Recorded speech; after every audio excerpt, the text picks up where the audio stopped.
Hello, जय हिंद साथियों। कैसे हैं आप सभी। उम्मीद है कि आप सभी स्वस्थ होंगे और बहुत ही अच्छे से आप लोगों की तैयारी चल रही होगी। स्वागत है आप सभी का आपके अपने परिवार लक्ष्य वर्दी में। तो साथियों, इस क्लास में हम लोग हिंदी का प्रैक्टिस सेट करते हैं। जो भी क्वेश्चंस पिछली वर्ष किसी न किसी परीक्षा में पूछे गए हैं वही क्वेश्चंस हम लोग इस क्लास में डिस्कस करते हैं। साथियों, यदि आप भी किसी एग्जाम की तैयारी कर रहे हैं जिसमें आपके हिंदी से क्वेश्चंस बनते हैं तो आप इस क्लास को जरूर देखिएगा। इस प्रैक्टिस सेट को लगाकर देखिएगा कि आपकी तैयारी कितनी मजबूत है। तो साथियों, बिना किसी देरी के शुरू करते हैं हम लोग आज का अपना प्रैक्टिस सेट। आज का आपका पहला क्वेश्चन है, एकल का तद्भव शब्द है। आपको बताना है कि एकल जो है इसका तद्भव शब्द क्या हो जाएगा। अकिल हो जाएगा, अकल हो जाएगा, अकेला हो जाएगा या फिर इनमें से कोई नहीं। तो देखिए, जो आपका शब्द होता है एकल, एकल का तद्भव होता है अकेला। एकल का तद्भव होता है अकेला। क्लियर। अगला क्वेश्चन है आपका, निम्न में से कौन सा शब्द देशज है। आपको बताना है कौन सा शब्द देशज हो जाएगा। तो देखिए, यहाँ पर गोबर दिया गया है, ये आपका तद्भव है। इसका जो तत्सम बनेगा क्या बनेगा, गोम। गोम, ये इसका तद्भव तत्सम बन जाएगा। घोड़ा है, घोड़ा भी आपका तद्भव है, तो घोड़ा का जो तत्सम बनेगा क्या बनेगा, घोटक बन जाएगा। और इसके बाद ऑप्शन नंबर सी है हल्दी, ये भी आपका तद्भव शब्द है। इसका जो तत्सम बनेगा हरिद्रा। हल्दी का जो तत्सम होता है क्या होता है, हरिद्रा होता है। तो ये तीनों तो हो गए आपके तद्भव शब्द। बचा आपका ऑप्शन नंबर डी, ये हो जाएगा आपके क्वेश्चन का सही आंसर, कटोरा। कटोरा जो है आपका देशज शब्द है। क्लियर। अगला क्वेश्चन है आपका, जगत प्लस ईस्ट जगदीश में कौन सी संधि है। आपको यहाँ पर संधि विच्छेद करके दिया गया है, बस आपसे ये पूछा है कि इसमें संधि कौन सी है। स्वर संधि हो जाएगी, व्यंजन संधि हो जाएगी, विसर्ग संधि हो जाएगी या फिर इनमें से कोई नहीं। तो इस क्वेश्चन का आप सभी को पता है ऑप्शन नंबर बी आंसर सही हो जाएगा, व्यंजन संधि। जगदीश में कौन सी संधि हो जाएगी, व्यंजन संधि। अगला क्वेश्चन है आपका, संविधान की 8वीं अनुसूची में कौन सी भाषा शामिल है। देखो, सबसे पहले तो आप बात करें कि संविधान की 8वीं अनुसूची में कितनी भाषाएं हैं। तो वर्तमान में जो आपकी भाषाएं हैं कितनी हैं, 22 भाषाएं। और मूल संविधान में ये कितनी भाषाएं थी, 14 भाषाएं थी। बाकी की जो भाषाएं हैं 8 भाषाओं को संविधान संशोधन द्वारा जोड़ा गया। पहली भाषा को जोड़ा गया था 21वें संविधान संशोधन द्वारा, सिंधी भाषा को जोड़ा गया एक भाषा को। इसके बाद 71वां संविधान संशोधन हुआ जिसमें आपकी 3 भाषाओं को जोड़ा गया, नेपाली, मणिपुरी और कोंकणी।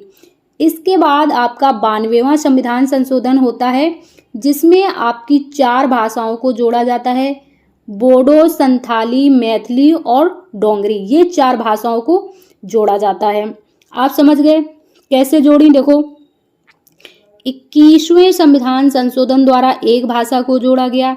इसके बाद 71वें संविधान संशोधन द्वारा 3 भाषाओं को जोड़ा गया। इसके बाद 92वें संविधान संशोधन के द्वारा 4 भाषाओं को जोड़ा गया। तो ये बोडो जो भाषा है ये आपकी 92वें संविधान संशोधन द्वारा संविधान में जोड़ी गई थी। तो यही हो जाएगा आपके क्वेश्चन का आंसर। और ये बोडो जो भाषा है इसकी अगर लिपि पूछी जाए, लिपि क्या होती है, तो इसकी लिपि होती है देवनागरी। ये भी देवनागरी लिपि में ही लिखी जाती है। और ये असम की आधिकारिक भाषा, इसको असम की आधिकारिक भाषा का दर्जा भी दिया गया है। इतनी चीजें आप इस क्वेश्चन से याद रख लेंगे, सारी ही इंपॉर्टेंट बातें हैं, आप इनको लिख लेंगे। क्लियर। अगला क्वेश्चन है आपका, भारतीय संविधान में अंग्रेजी भाषा का क्या स्थान है। आपको बताना है कि जो अंग्रेजी भाषा है इसका संविधान में क्या स्थान है। क्या ये राज्य भाषा है, क्या ये प्रशासनिक भाषा है, शिक्षा के माध्यम की भाषा है या फिर सह राजभाषा है। तो आपके क्वेश्चन का यहाँ पर आंसर हो जाएगा डी सही। अब देखो, जो आपका अनुच्छेद 343 है ना, अनुच्छेद 343 का खंड 1, उसमें संघ की राजभाषा को क्या बताया गया है? संघ की राजभाषा क्या होगी? हिंदी होगी।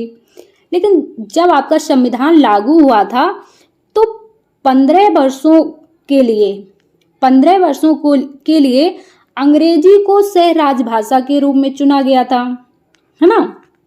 उसके बाद एक राजभाषा अधिनियम आया 1963 में। राजभाषा अधिनियम आता है 1963 में। तब इसे क्या होता है? इसे अनिश्चित समय तक बढ़ा दिया जाता। पहले तो जब संविधान लागू हुआ था तो अंग्रेजी को सह राजभाषा के रूप में 15 वर्षों के लिए चुना गया था। लेकिन फिर आपका राजभाषा अधिनियम आता है 1963 में। तब अंग्रेजी को अनिश्चित समय तक बढ़ा दिया जाता है कि ये सह राजभाषा के रूप में रहेगी। ठीक, समझ गए आप। इसके बाद अगला क्वेश्चन है आपका, चला साथ मैं तुझे कनक, ले चला साथ में तुझे कनक, ज्यों भिक्षुक लेकर स्वर्ण चला। ऐसा है, थोड़ा इसमें मिस्टेक है। चला साथ में तुझे कनक, ज्यों भिक्षुक लेकर स्वर्ण। उक्त पंक्तियों में कौन सा अलंकार है आपको बताना है। तो देखो, यहाँ पर कवि क्या कहना चाह रहे हैं कि ले चला साथ में तुझे कनक। कनक यहाँ पर क्या होता है? कनक का अर्थ एक धतूरा भी होता है और एक अर्थ क्या होता है? देखो, एक तो अर्थ इसका धतूरा होता है, दूसरा इसका अर्थ सोना भी होता है ना। तो वही कवि कह रहे हैं कि मैं धतूरे को इस तरह लेकर चला हूं जैसे कि भिक्षुक सोने को लेकर चलता है। यहाँ पर ये कहने की बात हो रही है। तो देखो, ज्यों ये शब्द आया है ना, ज्यों, जहां पर भी आपको ज्यों त्यों जानहु मानहु ऐसे शब्द मिले वहां पर आप सीधा समझ जाएंगे कि यहाँ पर कौन सा अलंकार होने वाला है? उत्प्रेक्षा अलंकार होने वाला है। रूपक में क्या होता है? रूपक में उपमेय को उपमान बता दिया जाता है, सीधा सीधा बता दिया जाता है। चरण कमल, शीश, शशि सुंदर, ऐसे करके सीधा सीधा बता दिया जाता है ना। अतिशयोक्ति में क्या होता है? अतिशयोक्ति में जहां पर बातों को बहुत ज्यादा चढ़ा बढ़ाकर कहा जाता है वहां पर अतिशयोक्ति हो जाता है। उपमा में क्या होता है? जहां पर सा सी सरिस ऐसे वाचक शब्द आते हैं वहां पर आपका उपमा अलंकार हो जाता है। क्लियर। इसके बाद अगला क्वेश्चन है आपका, छंद की रचना किसके द्वारा होती है? तो आपको बताना है कि छंद की रचना जो है किसके द्वारा होती है। गणों के संयोजन से होती है, ध्वनियों के संयोजन से होती है, स्वरों के संयोजन से होती है, या फिर इनमें से कोई नहीं। तो देखो, जो आपके छंद होते हैं, छंद ये आपके दो प्रकार के होते हैं। कौन कौन से? एक तो आपके मात्रिक छंद होते हैं, मात्रिक छंद, और दूसरे आपके होते हैं वर्णिक छंद, है ना। वर्णिक मात्रिक छंद कौन से होते हैं? जिनमें हम लोग मात्राएं गिनते हैं, है ना। मात्राएं गिन के पता कर लेते हैं कि ये दोहा होगा, सोरठा होगा, या कौन सा होगा। और वर्णिक छंदों में क्या होता है? वर्णों को गिना जाता है या फिर गढ़ों को। इनके जो होते हैं गढ़ होते हैं, 3-3 अक्षरों का गढ़ होता है, रगड़ सगड़ तगड़ करके ऐसे। तो उन्हीं के गढ़ों के संयोजन से क्या होता है? वर्णिक छंद की रचना होती है। तो आपका जो ऑप्शन यहाँ पर ए सही हो जाएगा। गणों के संयोजन से वर्णिक छंद की मतलब रचना होती है। ठीक है। अगला क्वेश्चन है आपका, सरहपा का संबंध निम्नांकित में से किससे है? जो आपके सरहपा हैं इनका संबंध किससे है? सिद्ध साहित्य से है, नाग साहित्य, नाग नहीं होगा यहाँ पर, नाथ होगा, नाथ साहित्य से है, रासो काव्य से है, या फिर जैन काव्य से है। तो देखो, जो आपके सरहपा हैं ये इनका संबंध सिद्ध साहित्य से हो जाएगा। किससे? सिद्ध साहित्य से।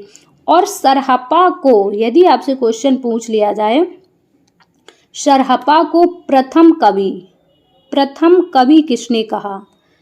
प्रथम कवि, तो इन्हें प्रथम कवि कहा था, किसने कहा था? राहुल सांकृत्यायन ने। किसने? राहुल शांक्रात्यायन जो थे आपके, अब यहाँ पर बनेगा नहीं, शांक्रात्यायन ने इन्हें क्या बोला था, हिंदी का प्रथम कवि। ठीक, इतनी बात आप याद रखेंगे। इसके बाद अगला क्वेश्चन है आपका, निम्नांकित में से माखनलाल चतुर्वेदी की रचना कौन सी है। आपको इतनी रचनाएं दी गई हैं, 4 ऑप्शन है आपके पास, इसमें से आपको बताना है कि माखनलाल चतुर्वेदी की रचना कौन सी है। हरी घास पर क्षण भर, हिरोशिमा, हिमालय या फिर हिम तरंगिणी। तो देखिए जो इस क्वेश्चन का आंसर सही हो जाएगा ऑप्शन नंबर डी, क्या, हिम तरंगिणी। और हिम तरंगिणी के लिए इन्हें 1955 में हिंदी के लिए प्रथम साहित्य अकादमी पुरस्कार भी दिया गया था। माखनलाल चतुर्वेदी को 1955 में हिंदी के लिए प्रथम साहित्य अकादमी, कौन सा पुरस्कार दिया गया था, हिंदी के लिए प्रथम साहित्य अकादमी इन्हें पुरस्कार दिया गया था। और जो इनकी रचना है वो हिम तरंगिणी है। इसके बाद अगर बात करें हम लोग हरी घास पर क्षण भर, तो ये किसकी रचना हो जाएगी, ये अज्ञेय जी की रचना हो जाएगी। इसके बाद हिरोशिमा और हिमालय, ये भी रचनाएं हैं, है ना। इसके बाद अगला क्वेश्चन है आपका, निम्नांकित में से भाववाचक संज्ञा किसमें है। अपनापन में है, दूध में है, पहाड़ में है या फिर गंगा में है। तो इजी सा क्वेश्चन है, सभी लोग बता देंगे जल्दी से। ऑप्शन नंबर ए, अपनापन, अपने से बने अपनापन, है ना। तो यहाँ पर भाववाचक संज्ञा हो जाएगी। पहाड़ कैसी संज्ञा है, तो पहाड़ आपकी जातिवाचक संज्ञा हो जाएगी, है ना, बहुत सारे पहाड़। दूध आपकी द्रव्यवाचक हो जाएगी, है ना, नापने तोलने वाली बात हो गई यहाँ पर। गंगा एक सिंगल नाम है, नदी है गंगा नदी, तो यहाँ पर आपकी व्यक्तिवाचक संज्ञा हो जाएगी। ठीक, चारों ऑप्शन आपको क्लियर हो गए। अगला क्वेश्चन है आपके पास, मुनि श्रेष्ठ में कौन सा समास है। कर्मधारय है, अव्ययी भाव है, बहुब्रीहि है या फिर तत्पुरुष। देखिए जब भी आपके पास समास का क्वेश्चन आता है तो सबसे पहले उस शब्द का अर्थ जानने की कोशिश कीजिए कि इस शब्द का अर्थ क्या है। जैसे ही आपके सामने शब्द का अर्थ आएगा तो आप समझ जाएंगे कि इसमें कौन सा समास है। देखो मुनि श्रेष्ठ लिखा है तो यहाँ पर इसका अर्थ क्या हो जाएगा, मुनियों में श्रेष्ठ, यही तो होगा, है ना, मुनियों में श्रेष्ठ, मुनियों में श्रेष्ठ। अब में विभक्ति आ गई यहाँ पर, तो यानी कि कौन सा समास हो जाएगा, कर्मधारय तत्पुरुष समास हो जाएगा, है ना। मुनियों में श्रेष्ठ तो तत्पुरुष समास, राइट। अगला और लास्ट क्वेश्चन है आपके सामने, परमिति और परिमिति शब्द युग्म का अर्थ है। आपको इस परमिति का और इस परिमिति का शब्द युग्म का अर्थ बताना है। आकार सीमा हो जाएगा या फिर सीमा रूप रंग हो जाएगा, चरम सीमा मर्यादा हो जाएगा, सीमित विस्तृत हो जाएगा। तो देखिए जो ये आपका ये परिमिति लिखा है, परिमिति का अर्थ होता है चरम सीमा और परिमिति का अर्थ होता है मर्यादा। क्लियर। तो आपके क्वेश्चन का जो सही आंसर होगा ऑप्शन नंबर सी बिल्कुल सही आंसर बन जाएगा। तो साथियों ये थी हमारी आज की प्रैक्टिस सेट की क्लास। आज के इस प्रैक्टिस सेट में आपने कितने क्वेश्चन सही कर पाए हैं कमेंट्स में ज़रूर बताइएगा। यदि आप चैनल पर नए हैं तो चैनल को सब्सक्राइब जरूर कर लीजिएगा, साथ ही साथ बेल आइकन पर भी प्रेस कर लीजिएगा। क्लास आपको पसंद आती है तो क्लास को ज़्यादा से ज़्यादा लाइक और शेयर कीजिएगा। साथियों हम मिलेंगे आपसे नेक्स्ट क्लास में। जब तक के लिए स्वस्थ रहिए और अपना ख्याल रखिए, अपनी तैयारी अच्छे से करते रहिए। जय हिंद साथियों।